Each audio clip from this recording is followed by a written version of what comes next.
In today's video, I'm gonna guide you through on how to fill in any shapes with color. It could be circle, rectangle, or anything in Adobe Acrobat.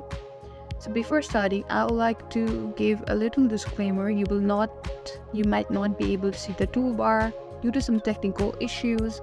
The toolbar might not be visible, but I'm pretty confident you'll still be able to do it because I am going to guide you through step by step.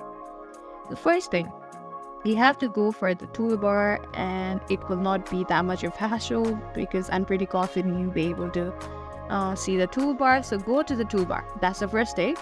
And you have to go to the fourth icon. So tap into the fourth icon.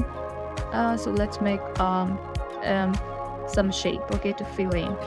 Let's make a rectangle, pretty basic. And in order to fill, you have to again go to the toolbar and go to the bottom section.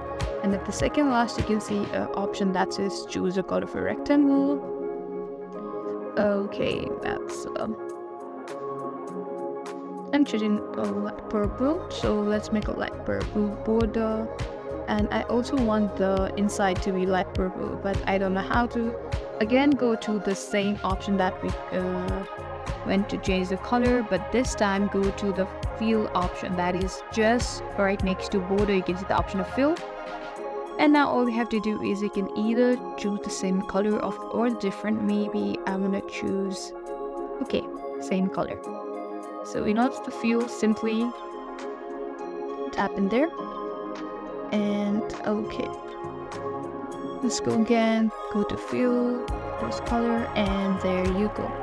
This is basically how you can fill any shapes in Adobe Acrobat. You can use it into any shapes, you name it, okay, let's go to the circle this time.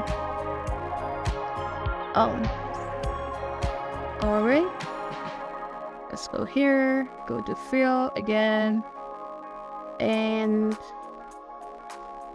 there you go. Oh, I just created another circle, I guess. Okay, you can also do that apparently. So, okay. So this is basically how you fill in shapes. I hope this video was useful. If so, please consider subscribing and liking our videos. Thank you for watching.